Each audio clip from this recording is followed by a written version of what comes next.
Yo creo que lo que más me moviliza es la igualdad de oportunidades para todos. Trabajo en un contexto que es bien complejo, trabajo con personas con discapacidad visual, quienes a veces no tienen mayores expectativas de su vida, y yo me he dado cuenta que con este rol de la pedagogía en música ellos han encontrado un camino, han sabido cómo potenciar sus habilidades y no atraparse en su situación.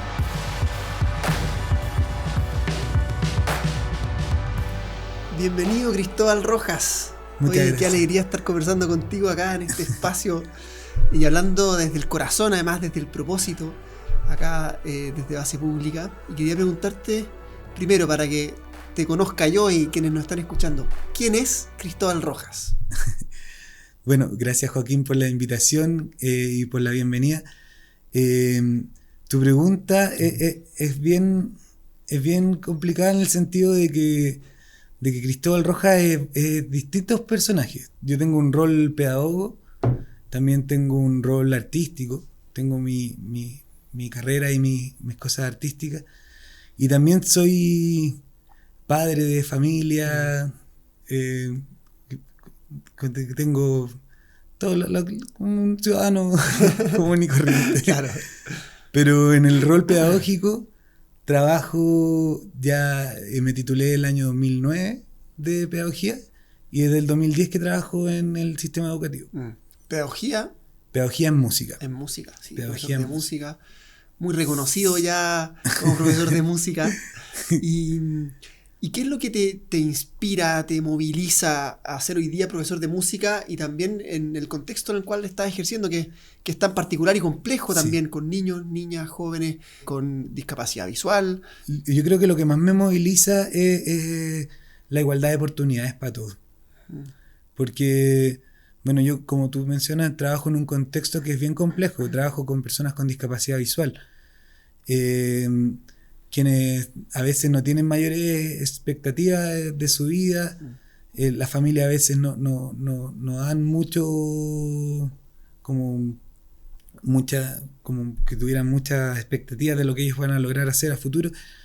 Y yo me he dado cuenta que con este rol de la pedagogía en música ellos han encontrado un camino, han sabido cómo potenciar sus habilidades y no atraparse en sus discapacidades, en su situación. Y así como eso es lo que te moviliza, ¿qué cosas? Me imagino que también te moviliza esto, pero ¿qué cosas no soportas? ¿Te duelen la guata? Sí, me pasa con algunas cosas del sistema como educacional más antiguo.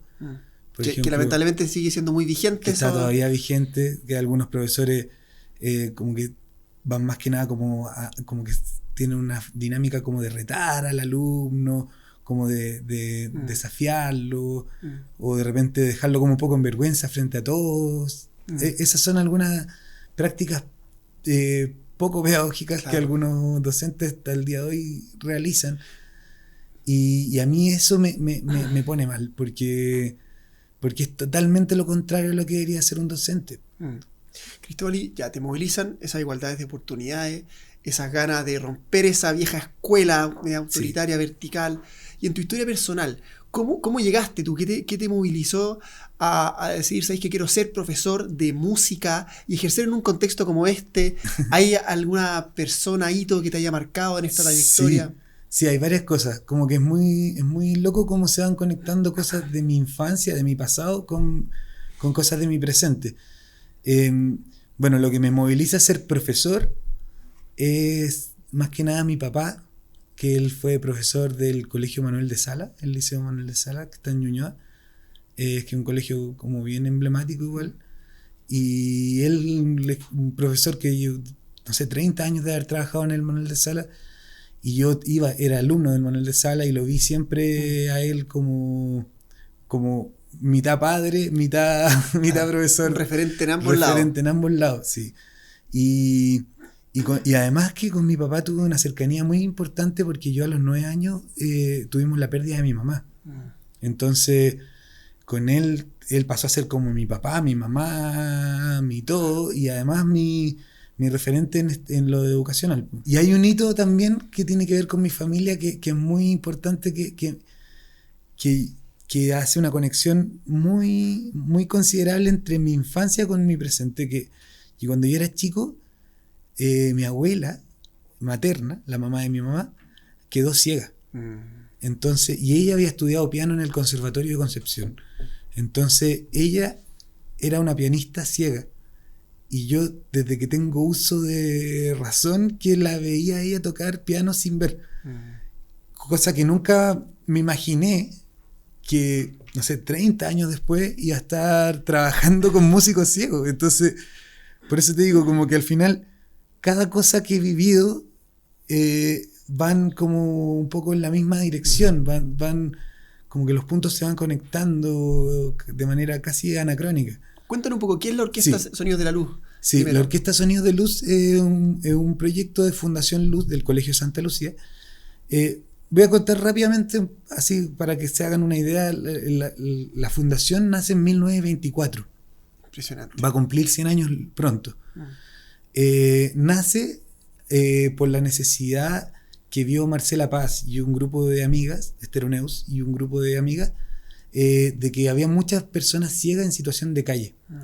Porque estamos hablando casi un siglo atrás. El tema de la discapacidad era un tema tabú. O sea, las familias que tenían una persona ciega o las escondían en el fondo de la casa o las dejaban como tiradas. Y entonces había muchos ciegos que estaban en situación de calle. Y Marcela Paz con un grupo de amigas forman el Hogar de Ciegos Santa Lucía, que el año 1947 recibe el reconocimiento del Ministerio de Educación y se transforma en el Colegio Santa Lucía. Y ese proyecto ya lleva, como te digo, casi 100 años de inclusión. Y el año 2004 nace la Orquesta Sonidos de Luz con directores anteriores a mí. Pero el año 2015 llego yo y yo, en mi método de dirección, he tenido unas propuestas más innovadoras, como adaptando como lo visual que es la dirección de orquesta, porque es todo con gestos, claro. Es todo con expresiones de manos, de faciales. Entonces, todo eso yo lo he ido como adaptando a elementos sonoros que los músicos de mi orquesta sí los puedan captar. ¿Y por qué no nos cuentas un poco más? Entonces, ya la Fundación Luz, tú te has ejercido ahí, que sí. Impresionante más que Marcela Paz, sí. La autora de Papelucho, haya armado este maravilloso proyecto.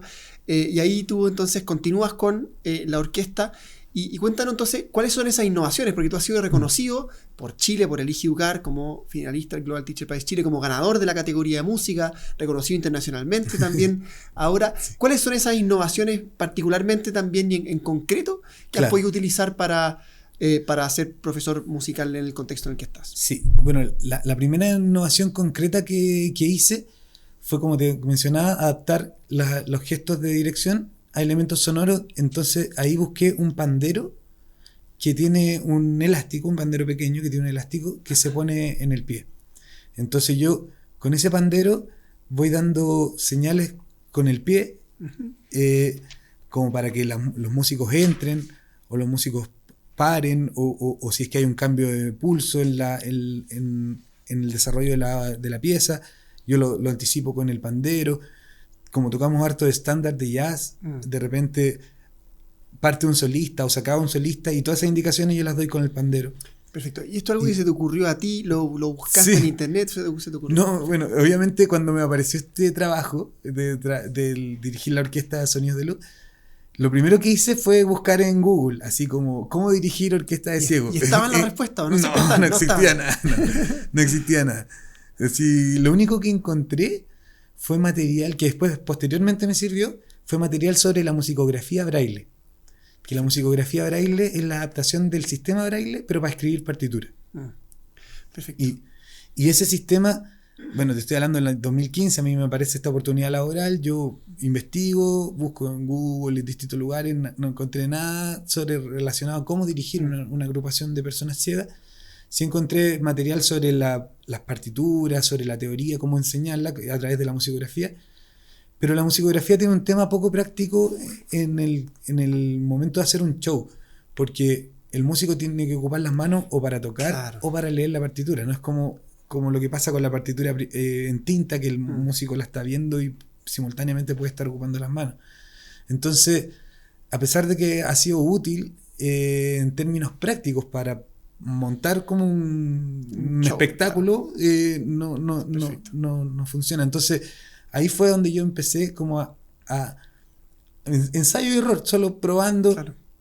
También porque me interesaba mucho el proyecto, me apasiona mucho la música, me apasiona mucho la inclusión, bueno, por todo lo que te he contado que me tocó vivir, de mi abuela, de mi familia.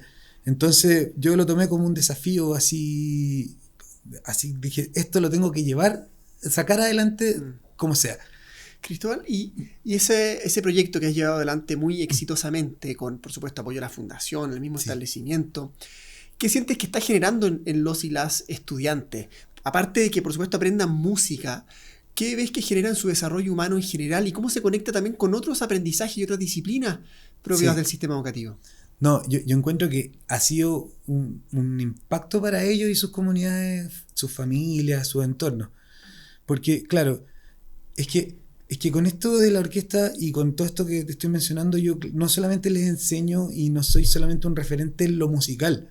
O sea, ellos no me ven a mí únicamente como la persona que les enseña como dónde está el do y el re y ese tipo de cosas, y las negras, las corcheas, como que... Que es lo lindo de los profesores y profesoras, que no solamente se centran en su propia asignatura, sino que pueden abordar más elementos, como por ejemplo... Sí, pues yo no solamente le entrego conocimiento, sino que también le entrego experiencia, le entrego cariño también. De repente muchas veces ellos necesitan solo conversar de algo que les pasó, y todos tienen la confianza de llamarme, hola profe, sabe que me pasó tal cosa. Entonces como que uno está siempre ahí para ellos. Y eso se demuestra en su entorno. O sea, yo muchas veces he visto que los chiquillos de la orquesta no pensaban que ellos no eran como, no tenían mayores como expectativas, que tal vez estaban cumpliendo estos cursos, o sea, salir de cuarto medio, porque es como lo que se hace en el fondo cuando uno, como las etapas correspondientes, pero no muchos se enfocaban en tener una expectativa de como hoy voy a ser, no sé, por ejemplo, músico, voy a entrar a estudiar música, o voy a ser, qué sé yo, ingeniero. No necesita, es que eso también es importante, como que yo siempre defiendo y potencio el rol de la pedagogía en música, pero no para que tengamos puros músicos del país lleno de músicos. Como que al final la música, lo importante que tiene es que además de entregarte todos estos conocimientos teóricos y que a veces llegan a ser muy complejos, o sea, tú puedes ver una partitura de, no sé, de Beethoven que parece chino, o sea, entre la armonía, la melodía, el contrapunto, todo lo que hizo es algo igual que, no sé, que unas fórmulas matemáticas así complejas. Entonces, además de la música, además de tener todo ese desarrollo como intelectual, tiene algo muy particular que otras disciplinas no tienen, que nos conecta con nosotros mismos. Nos conecta con lo emocional, nos libera. O sea, muchas veces cuando uno vive, no sé, un mal rato, una mala experiencia o algo, y tiene así como atravesado o algo así, tú tomás un instrumento musical y ahí lo botaste. ¿Cachai? Es como una especie de sanación también, es terapéutico. Y cuéntame, también un caso bien concreto, tú tienes un alumno en particular además que ha llegado muy lejos con la música, con apoyo tuyo de la fundación del colegio. ¿En qué está ese alumno? ¿Cómo se llama? Cuéntanos un poco. Ese alumno se llama Bernabé Catalán. Yo lo conocí chiquitito. Cuando yo llegué el 2015, él estaba en sexto o quinto, algo así. Y ya era talentoso, toca clarinete. Y era talentoso para el clarinete, súper talentoso. Y cuando yo llegué, Bernabé siempre me transmitía, profe, a mí me gustaría estudiar música en el clarinete en el Conservatorio de la Universidad de Chile. ¿Y habías sabido de estudiantes ciegos que habían Yo llegado? investigué y el conservatorio nunca había aceptado a una persona con discapacidad visual. De hecho, muchas veces, conversé con gente del conservatorio y ellos mismos me contaban que antiguamente el conservatorio tenía posturas totalmente contrarias. O sea, por ejemplo, me contaron una persona que había entrado a estudiar flauta traversa, y como la flauta traversa se toca de esta manera, esta mano que queda muy expuesta, una persona como que tenía la mano quemada, entonces como que no la habían, por una cosa casi estética, no lo habían como dejado ingresar. Te estoy hablando prácticas muy antiguas, pero como o guitarristas zurdos, ¿cachai? Que como que no los dejaban entrar porque no, como que la carrera era para guitarristas diestros. Entonces, como que siempre se caracterizó más por un nivel de exclusión que de inclusión.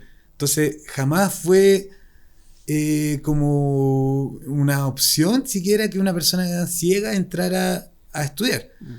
Y yo, como te digo, en el 2015 conocí a Bernabé, era chiquitito, y me decía, y ya tocaba clarinete súper bien, demostraba muchas actitudes musicales. Bernabé tiene oído absoluto, o sea, Bernabé escucha un bocinazo y te puede decir, oye, un la bemol, ¿cachai? Así sorprendente la capacidad auditiva de él, y él nació ciego. Entonces, él en el fondo ha aprendido a recrear su vida en base a los otros sentidos, y por eso tiene como esta súper capacidad auditiva, en el tacto también, el olfato, como que desarrollan obviamente los otros sentidos para recrear el entorno.